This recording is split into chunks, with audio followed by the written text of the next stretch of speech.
So hello everybody. Good morning, good afternoon. I'm out of any time zone now. My name is Nicolai Josuttis. You might know these two books, maybe the left one. And I'm one of the authors of this. And I am now an author of the second edition. And I wanted to talk with you about it. And this talk will be about templates, but at the same time, it will be heavily about C++17, because in the new editions, all C++17 features of templates are integrated. So let's start. We have several slides. Let me first tell you a little bit about the history of this book. It all started in 2000, where an expert, EX is missing there, and a victim, that's me, came together, or were brought together by Edison Wesley, because we both planned to write a book on templates. David van der Voort as an expert, and me as somebody who has really trouble to understand the whole issue and needs good books to learn it and use it. So as a result, in 2002, end of 2002, we published this book, and it's pretty old. And of course, after a couple of years, we thought about doing something more. It started in 2007 that we were wondering, shouldn't we write a new book? And I looked at one of the first emails we exchanged with each other and the publisher, and David wrote an interesting sentence there. He said, regarding a second edition, it's definitely something I'd like to see. One schedule constraint is that the new standard is still in flux. A new feature called concepts is a cold print. We still don't have it, but we have a second edition now. But what happened then, 2 years we waited, then we started, and then we got fed up and tired and out of resources. So what happens if you're out of resources? You add new manpower. So that's Doug Greger, who contributed a lot from Apple and via Boost. And so we started to write a lot, and then we all got stuck. And nothing happened until, I would say, last year, I got out of a 4-year contract. So I had time to bring the stuff forward, and I decided it's time to do so. And here we have it with C++17. That was actually the schedule or the plan to have it out here. Okay, so what's inside? We have 300 more pages, 80 more pages on type traits. And we have a kind of major responsibility for 3 different parts. I'm responsible for readability for the ordinary programmer. So I wrote the tutorial mainly. David is the expert implementing that all stuff as a reference. Doug is also the expert, but it turned out he's out already from C++ a bit, and he was surprised about some new features we have in C++17, but he contributed a lot of, especially in the application chapter. You will see examples from everything, and you will see why this is awesome or why this is frightening. It will be both. So let's start. What changed over time, and how has programming with templates evolved over time? Let's start with type traits.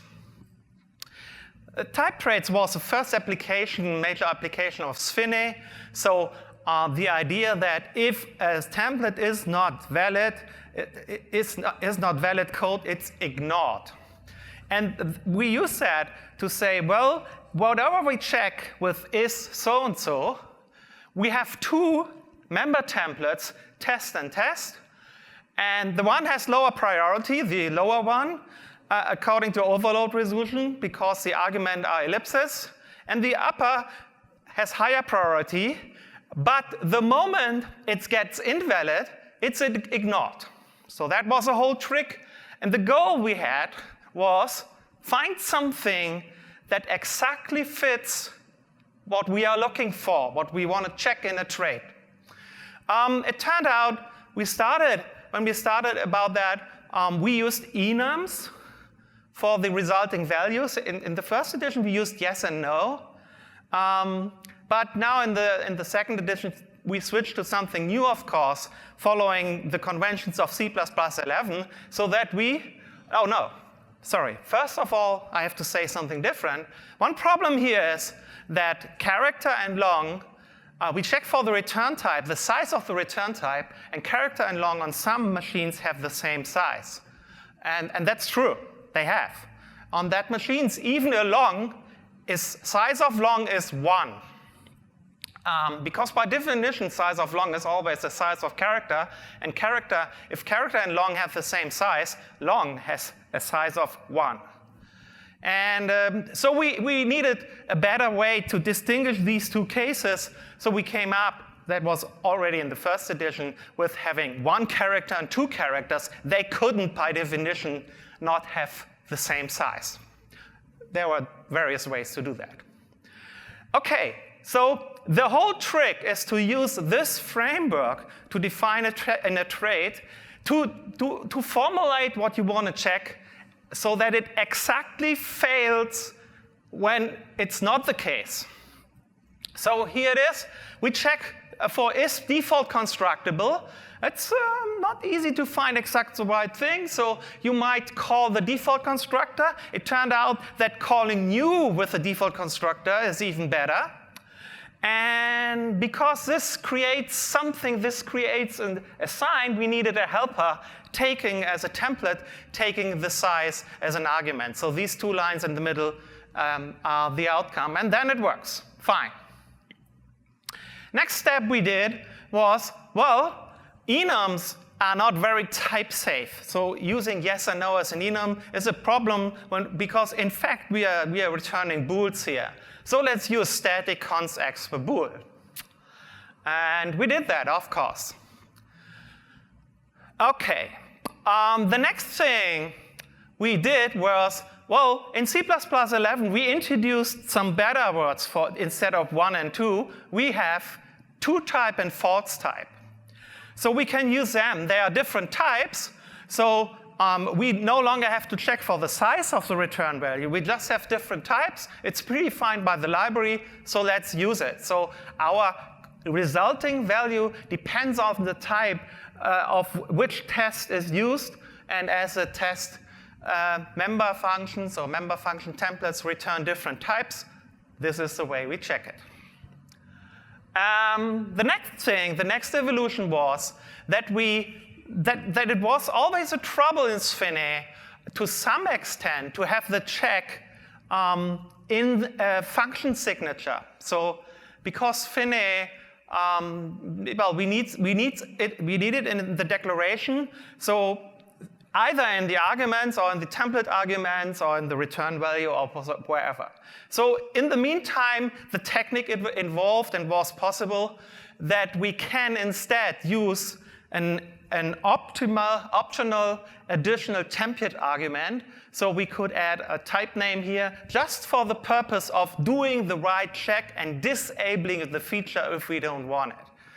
And so here we check for whether for the question whether the decal type of using the default constructor is good enough, and surprisingly, suddenly, the new was no longer possible here, and we could still check fine things according to language rules. So let's use this. The usage is similar to the standard traits you probably all know.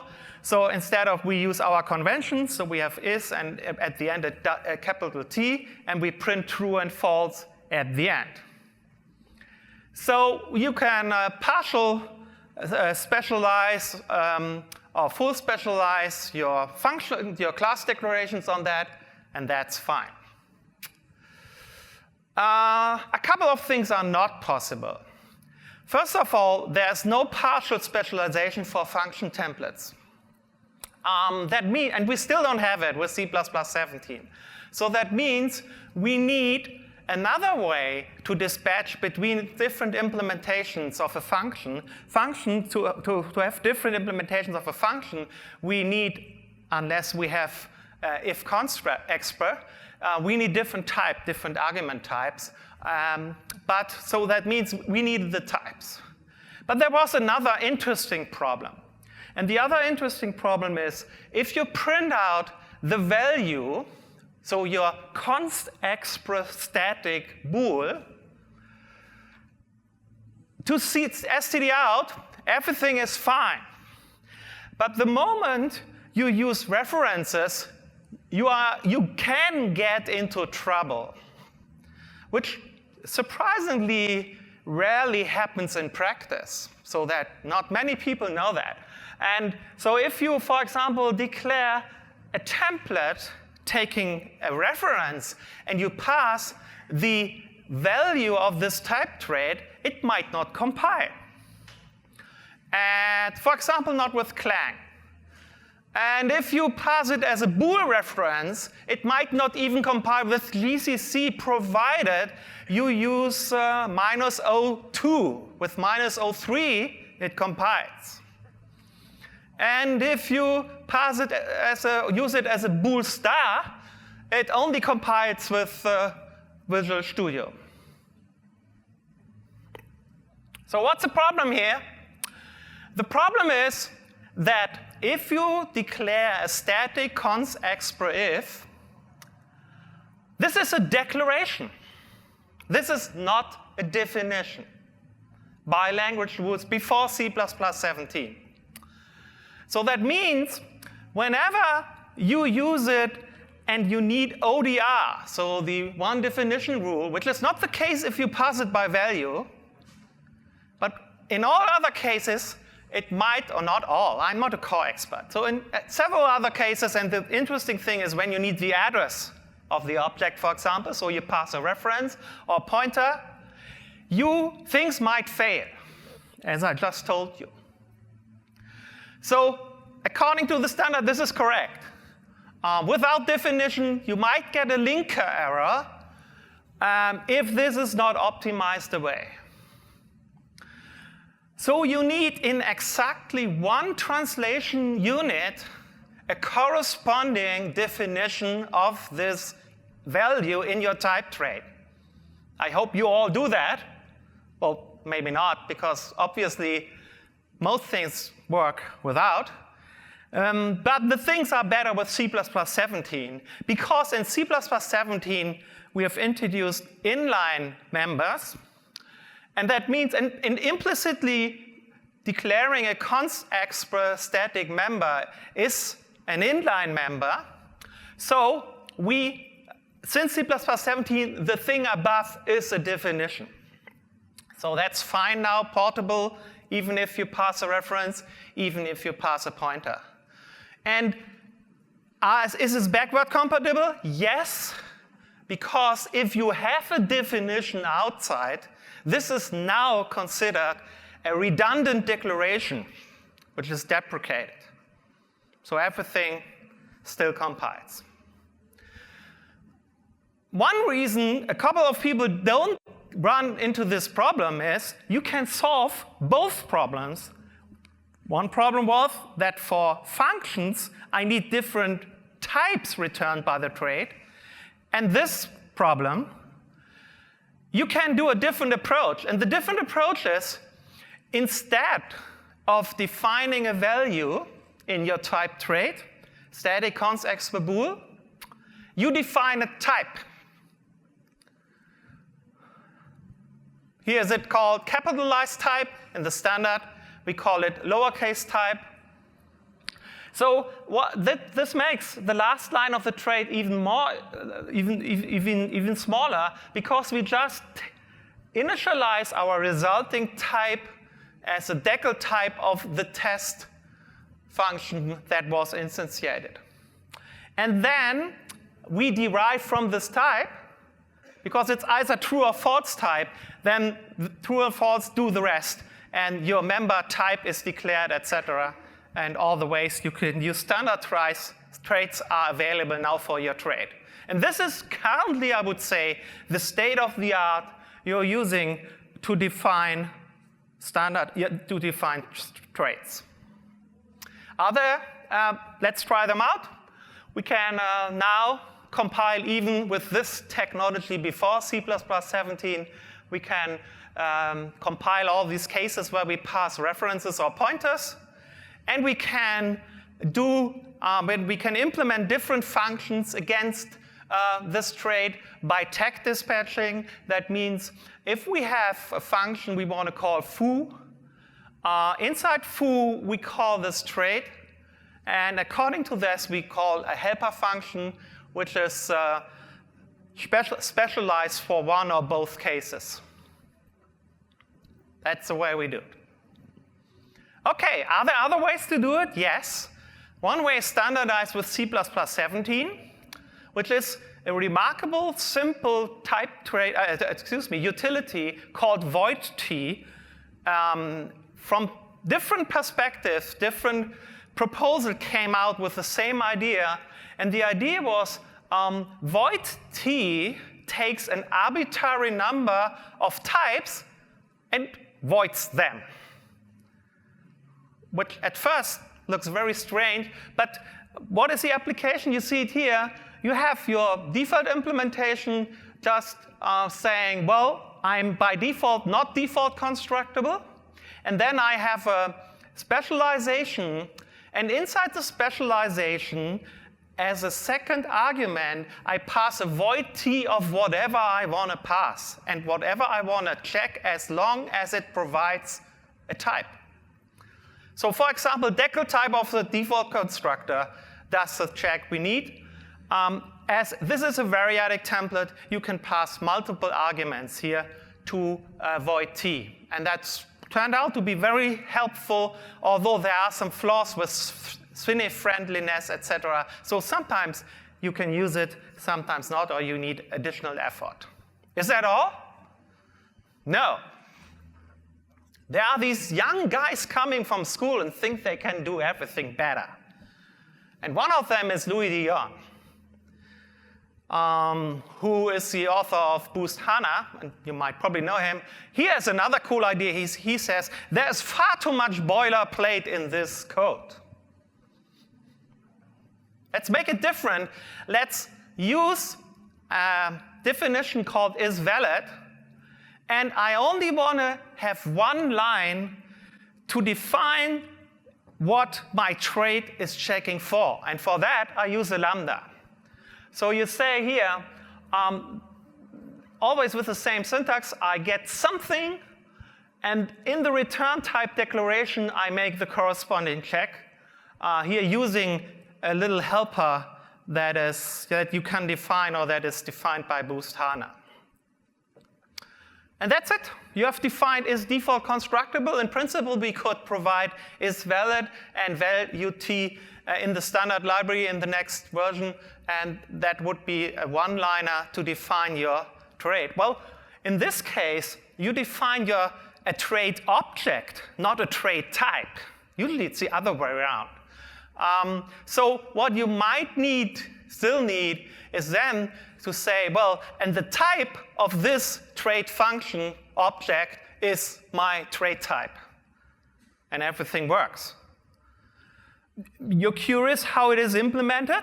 It took me a while to find it out, or to at least roughly understand it. I'm not able to explain it, but here's the code. It's a nested application of generic templates. So the technology only works since C++14.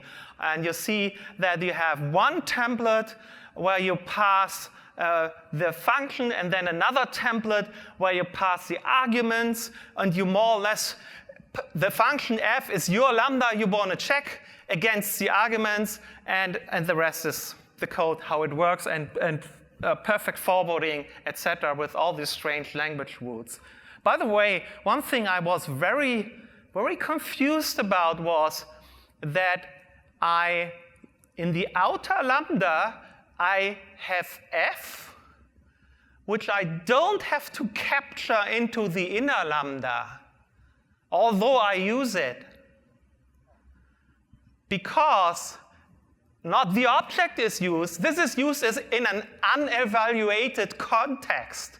So this is used in decal type, and there this is okay. You don't have to capture to evaluate something in a lambda with decal type. You all knew that, huh? Okay. How do we deal with that? Well, we have a type system. We have all our types here. In the standard library, Howard Hinnert has provided this really nice picture of our type categories we have invented. And for each and every name here, we have corresponding traits like is null pointer, is scalar, is object, is member pointer. So you get a rough idea how our type system is organized. I thought this incredibly helpful, this picture, to understand at least part of the traits. For a couple of other traits, I had some problems. So there were some surprises. Here's an easy one. So if you remove constness, it doesn't work from a const int reference. Because a reference is const, you are not allowed to modify it, but it's not const from a conceptual point of view. Where it refers to, that's const. So remove const has no effect. So to convert a const int reference, you have to remove the reference first and then the constness. If you change the order, things are wrong or don't work as expected. That's one reason we probably will have in C++20, and hopefully we'll have a trait called remove CR or something like that. Then we have traits where we have undefined behavior. So this is also surprising, I think, because often if there is no valid behavior, we get back the type we did put in. But this is not the case in all traits. Some have undefined behavior, and if you're lucky, your code doesn't compile. If you're not lucky, it works on your platform, and you go to another platform, and suddenly it doesn't compile. Or even worse. Here's an example, make unsigned does not work for references. It has requirements. There was for C++17 a proposal to say we should never have undefined behavior in traits. Instead, we should have a compile time error. It turned out that our traits were so fuzzily defined regarding undefined behavior that this was a step we didn't want to go, and hopefully we will clean it up until C++20, because there's no reason that this is not a compile time error if it's undefined behavior. This is surprising, I think. Is an int copy assignable? Yes. Can I assign an int to an int? No. And the reason is, it's assignable evaluates a value category, and int is a PR value, so that the answer here means I can't assign 42 to 42. If you know the answer, you understand it. But there's a reason we have 40 pages in the book explaining all the standard type traits. And this is the last one. According to the reference collapsing rules, we implement here the corresponding rules. Okay, I skipped this. Let's do a different topic. Strings and auto and fold expressions. What happens if we want to use a string in a template? A string literal? Well, it has constraints. First constraint is we are not allowed to use classes. So std string is not possible. Second, if we use pointers, there is some evolution over the past years. So when we wrote the first edition, so C++03 required that the object you pass has external linkage. So you had outside of your function to declare with extern a corresponding character array. And you could pass that to a template. In C++11, we relaxed the rules, so now you need internal linkage. So you could skip the extern. But in C++17, even something better happened. No, it's not gone away. You still need one more line. But the line can be directly before you use it. So you can have no linkage at all, but you still need an external, a separate object here. So an L variant.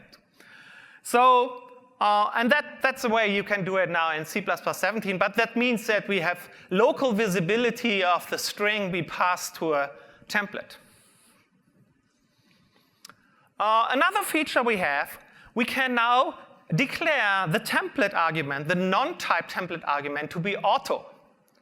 And that means that the type of the non-type parameter is deduced, depending on how you declare it. So if you declare S to be instantiated for 42, the type of n is deduced to be int. If it's a character, it's a character. And by the way, this is not a trick to suddenly allow double or so. It still not compiles. And by the way, I didn't try it out with the class template argument deduction yet. That's on my list. I should do that. OK, we skip that. So here's an application of this. Let's print all the arguments I pass to a variadic template. This is more or less code we can write in C++11, but since in C++11 we would need a recursive call of print, or print all args. Here now we have what we call fold expressions. And fold expressions mean that the different arguments you pass are unfolded so that we apply the corresponding operator, it's a left shift or the output operator, to all the arguments we have. So that means if we pass 7.5, hello, and str, we print them sequence with the left shift operator out to stdout. And the syntax is in parentheses and with ellipses in the middle, using the operators. Yes, they have to be both the same. You can't say on the left shift on the right plus. But the whole fold expression ends with the closing parentheses after args. The problem here is, if we do that, we can't have a space here. And those who saw the talk about C++70 by Bryce, I think he was asked, can we easily put here something in so that we have something between these arguments? And the answer was, no, you can't easily. But we have templates. So let's define a little helper class, and space adder. So which takes whatever we pass by reference and provides the output operator.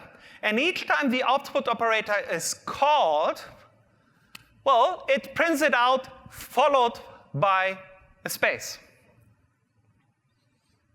OK? So of course, the obvious question is, well, could I add other space? And the other question is there a space behind the last argument? And yes and yes. So by the way, we can skip the template type between add space and args because we have now class template argument deduction in C++17. But we need it back because we can do better to say, let's be able to parameterize our space or whatever we put behind the arguments. And that's, for example, possible by two things. The first thing is we add an additional argument to the template for the suffix we want to add.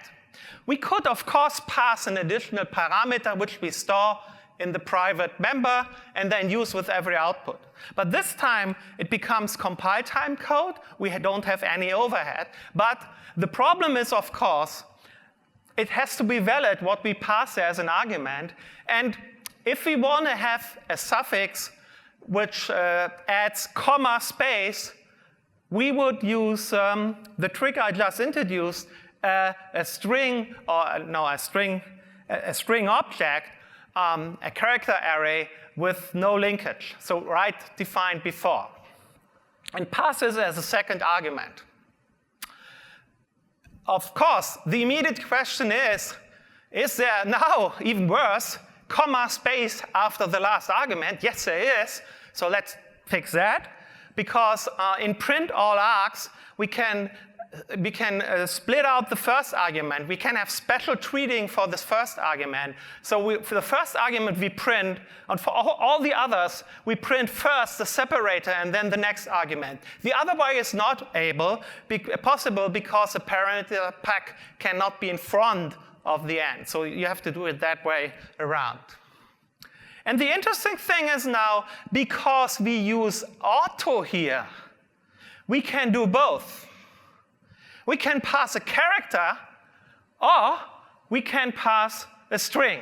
So here I use a character, but the same way I could define a string member, a local string member, as I've done it before. Oops, where is my code? Here. So here I can say, okay, here I define my separator as a separate object, and then I print it. So this template, with the ability of taking auto, is parameterized for both, dealing with characters and dealing with string literals. That's good. And there will be applications for that. To give you one nightmare here, the feature is called placeholder types for templates. And auto is not the only placeholder type. We have another placeholder type called DeckelType auto. Who's using DeckelType auto in his code or her code? Okay, a few. Beware, beware. Because one of the side effects of DeckelType is that depending on how you use it, it might become a reference, which is good if you need it, which is bad if not. So here you see an example.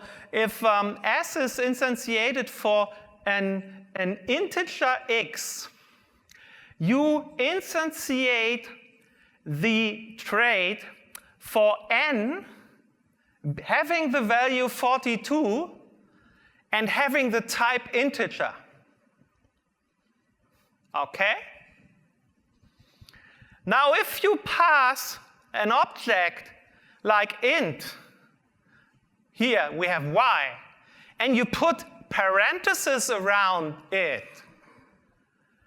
the rules of DeckelType auto apply. And the rules are the same as a DeckelType feature, which are not known to everybody, which means DeckelType gives you the type if you pass an entity, but it gives you type and value category if you pass an expression. So what did you do here? You passed y in parentheses. And y in parentheses means you pass an expression. So that means DeckelType auto deduces to be a plain type for PR values, for L values a type reference, an L value reference, and for X values an R value reference. So what do we have here? Y, what is it? An L value, because it has a name, and roughly speaking, has a name. And because we have here a name, so the type deduced here is integer reference. So we instantiate the template as follows. N is an integer reference which refers to the value of y. So n is a reference to y, which is a cool feature if you need it. You could do the same with another template, and if you modify y, you print out, you call the print function of s. And by the way, as far as I know, it can be even a const member function. I should try that out. Yeah, because the reference is const. Yeah. So I should add a const here after print, but print will print something different here. Yeah, because it doesn't modify the object itself. Let's see who needs it. Another topic. Should we pass by value, by reference, or what? That was a discussion we had in the author team again and again. So the first thing before you recommend something is find the facts. So let's see whether you all know the facts. Here's print. Here's a print simply taking a template argument. So there, the question mark should be replaced by something using T, capital T. And then here, we simply use it without any further constraint. So we call type ID, which is available for every type. So let's implement this to take the argument by value. If we pass an int, that's a very cheap call. It will probably be inlined, so perfectly handled. If we pass a string, it's an expensive call because we copy the string. We could pass a string reference, although the template declares it to take it by value by using the stdref or stdcref hack, which sometimes works, sometimes not, depending on what you need in the template. If in the template I want to print out x, I have a problem because we have no output operator for a wrapped with stdref or stdcref type. And we can pass a literal. Note, because we declare the template to take it by value, the type of hello decays to const character star. And we can pass a string view. I always have to say something about string view now, because in almost each and every talk here at this conference about C++17, all were praying the new feature of string view. String view is a nightmare, and you will in a moment see why. And we can't see a vector of strings, which is pass a vector of strings, which is pretty expensive. So let's do it by reference, and everything becomes cheap. The passing an int gets slightly more expensive because it's no longer, not necessarily longer be inlined. It depends on whether the code is visible, what happens inside the code, etc. Okay.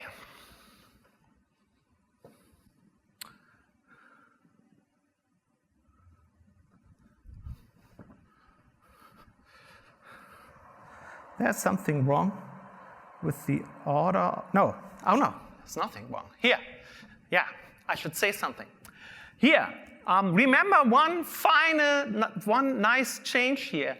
If we take the argument by reference, print hello is instantiated no longer for const character star. It's instantiated for the type of hello, because if you pass template arguments by reference, they don't decay. So the type T is not const character star anymore, it's const character 6, an array of 6 constant characters. So there's an interesting story about that. This can bite you a lot if you deal with strings. Recommended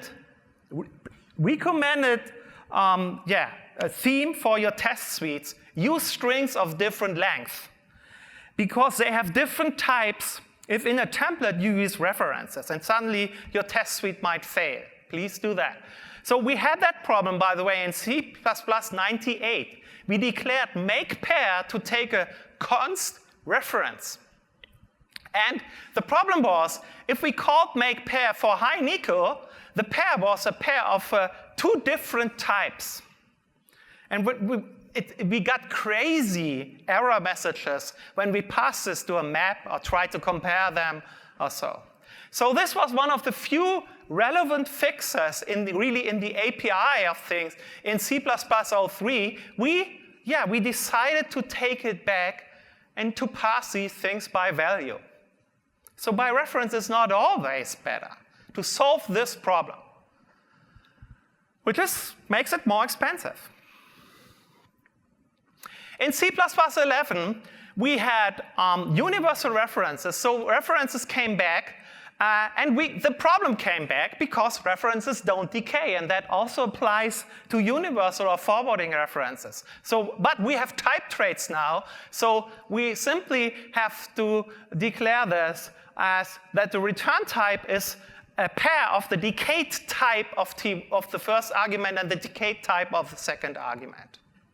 Which, by the way, looks simpler because we no longer need type name there and : type in C++14. And this is my favorite function if I want to say, is there evolution in C++ in the standard? Yes, there is. So what did we change in C++17? Well, kind of nothing, but kind of a lot.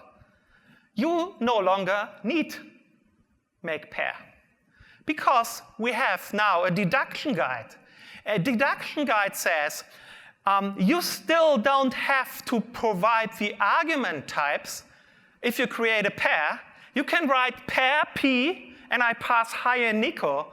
And the good thing is, because the deduction type K takes the arguments by value, type deduction, class template argument deduction, deduces the types to be const character star, which is independent from the constructor. The constructor can still take the arguments by reference. So this is a very nice feature, and it's a hidden valuability here of this feature that we save a lot of makers, and we can separate deduction from how we pass things in a constructor. We have another function here which returns something. So let's return something. It returns plus the elements added to itself, which is if we pass an int, whether we pass it by value or by reference, we should definitely return it by value, because otherwise we return a reference to a local object, which hopefully doesn't compile.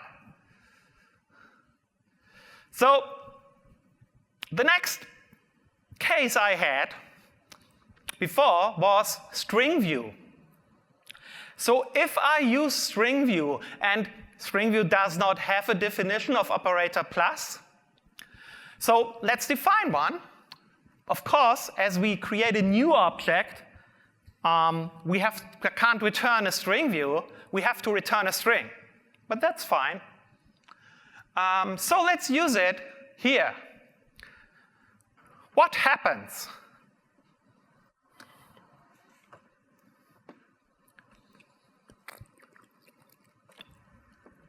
The answer is a nightmare.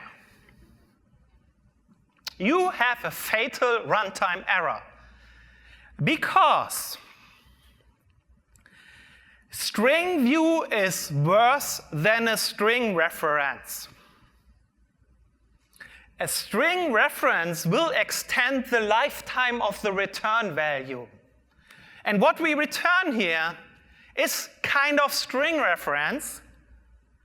String view is semantically a string reference, but conceptually a value type. That means that we return in double the temporary string. We can implicitly use each and every string as a string view,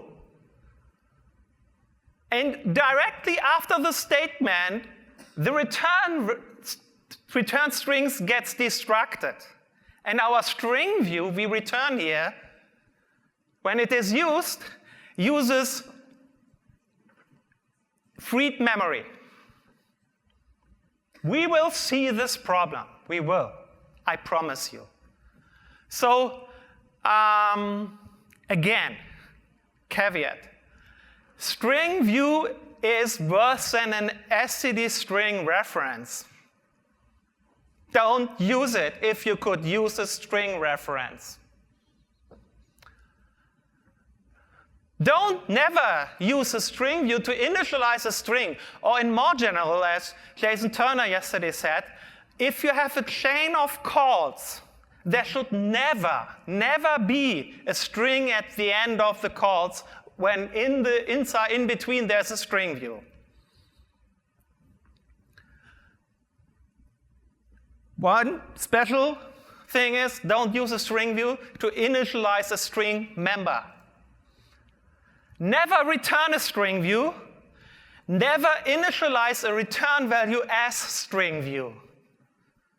But sometimes you can't avoid that. You saw that. We had a template defined returning its type by its type by value, and that caused the problem.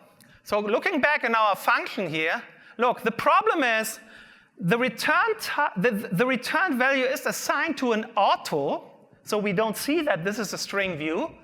And the reason it is a string view is because we deduce that its return type in double is the same as the passed argument type, independent from whether it's a value or whether it's passed by reference. That will be nightmares. So how to fix that?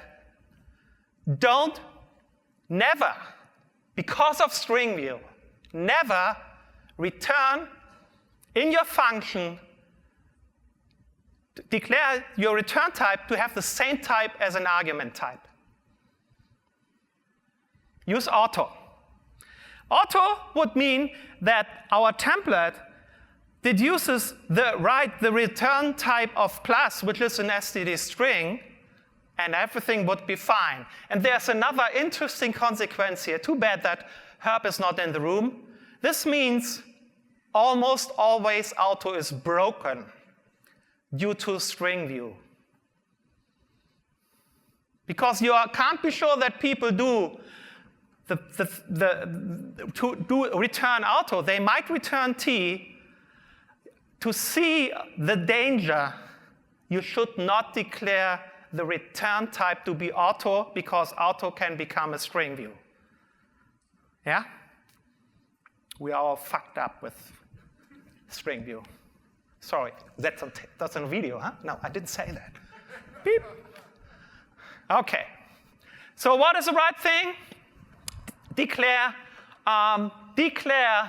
double to return auto. Okay? That's safer. So, but what if we have references, universal reference? If we want to forward something, then of course we should use universal references. It's interesting that most of the time we think about forwarding arguments, but not necessarily about forwarding return values. So what happens if we have a return value and we want to forward it back perfectly to the caller? That's fine. It's valid even for void. So the thing below works. By the way, std invoke is a new helper function here that even allows to forward calls that pass member functions and the corresponding objects and an arbitrary number of elements. But auto loses smooth semantics here. So what should we use instead? Well, you might think forwarding reference or universal reference in one direction, so let's use a universal reference in the other direction. Unfortunately, this is a nightmare. Don't take auto-ref also, although it's a universal or forwarding references, because you refer to something that might no longer be there. If invoke yields you a temporary object, lifetime expansion is not passed through a return statement. So that means you refer to something that no longer exists. So what is the right answer? Use decal type auto. That's one reason we have decal type auto since C++14. That's the right way to do it. Yes, that's your blueprint for a function you want to wrap, a function call you want to wrap, a generic function call you want to wrap. Well, wait a minute. if we want to use the return value before we return it, finally, so between invoke and returning or ending call, how do we do that? Well, again, locally declare your object as DeckelType auto, not as auto ref. You have the same problem, again, as I just explained you, only indirectly. So, but there's another problem here. DeckelType auto is not allowed to be void. So, what do we have to do? We have to separate between two cases. Does the function we call return something or does it not? Which often is logically anyway a thing you might do, but not necessarily always. So what you have to program is this. If const expert, so that at compile time we decide which thing to compile here, we check what the resulting type of an invoke is here. We have a new type trait for that since C++17, which is called invoke result t. And we check whether the result type is void. If so, we call invoke and we return nothing. If not, we use the DeckelType trick to return it. That's your blueprint for the generic function, perfectly forwarding the arguments, perfectly returning the arguments, and still being able to deal with both the passed arguments and the returned value. It's surprisingly that almost nobody knew that. I even asked my co-authors and a couple of people in the standard committee, and they said, oh, wait. And they said, usually the answer was, well, you can use RAII, so that the destructor of your local type does what you want to do after the call. That's the way we think in C++. I mean, I'm an old guy. I want to program straightforward sometimes. There's another problem. Some people prefer to put parentheses around return values. Don't do that anymore. Don't do that because this is DeckelType auto. You remember? DeckelType auto behaves different. If you pass something that is not an object but an expression, and you have made it an expression, so red is an L value. So because it's an L value, the return type will be the type with 1 ampersand, so an L value reference. Which means if the function you call returns a temporary, you will again return a reference to a local temporary, which is also a nightmare. So a lot of flaws are here involved. Okay. No parentheses around return statements. Put that in your style guides, please. Do that. Okay, and I should something regarding if const expert here, just to make sure you know what's happening. If const expert does not mean that the so-called discarded statement, the statement that is not used, the else or the then path, is not checked. It's checked against everything that is not dependent on a template parameter. So if you have an undeclared call there, even if this is not compiled or translated into assembler code, it is checked whether it's possible to call undeclared. If not, it will fail. Only if it's depending on a template parameter, it will not fail. And the same is true for assertions. Even if the else part is not used, an assert false will fail, unless it depends on your template argument. Okay? I have to say here that this is not a problem for Visual Studio users yet, because they don't have this distinction between definition time and instantiation time. They defer everything at definition time, so the checks I just mentioned, to instantiation time. So they are about to change that. Since Visual Studio 2017, 15.3, which was, as far as I know, shipped in the beginning of this month, you are able to turn this feature off or on, depending on how you like, with /permissive minus, and then your program behaves differently. You should know that. Okay, final slides. Let's talk a little bit about variadic. Variadic is so cool. We had it before when we printed all arguments. So here's my example at the end to show you that there's a reason I still don't understand all the pages in my book. This is a base class. The base class uses, well, it's just using a type, T. We can define a derived class deriving from several base classes, and we can now have using declarations deriving all the constructors or deriving all the assignment operators. So that means if you have something like this, a multi of int, std string, and void star, you get a hierarchy like the one on the top right. Okay, I skip details because there is something worse or better. And that is, you can nest variadic templates. Did you know that? I didn't know that until I read that chapter in my book. You can declare class variant to derive from a variant storage, which is variadic. So you have a couple of types.